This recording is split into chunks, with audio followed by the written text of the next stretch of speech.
CSS Grid Layout is not just one property, it is a complete module. So there are some concepts that you need to understand.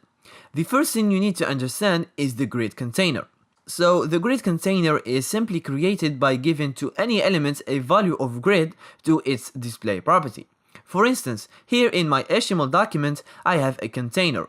If you go to CSS and write the selector that targets that specific container, and within its declaration block, I type in display, then grid, now this container has become a grid container.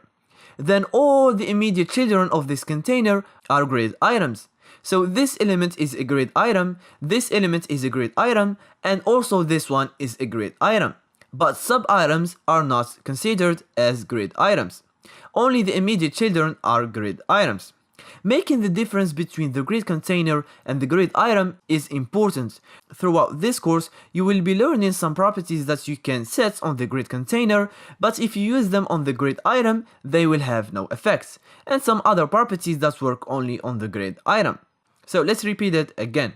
A grid container is simply created by giving a value of grid to the display property. So here when we typed in this rule, this container has become a grid container and all of its immediate children are grid items.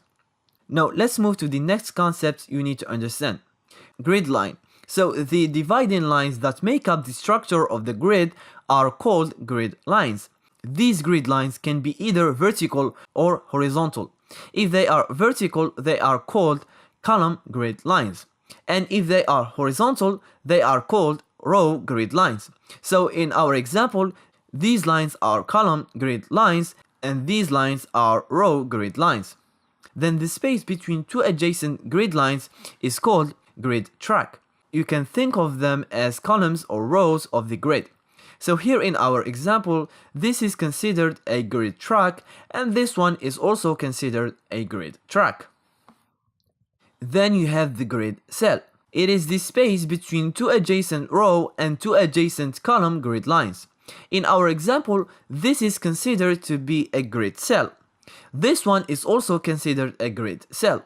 And finally, we have the grid area, which is the total space surrounded by 4 grid lines. The grid area can contain any number of grid cells. So in our example, this is a grid area and this one is also considered a grid area. So let's see again what you need to remember.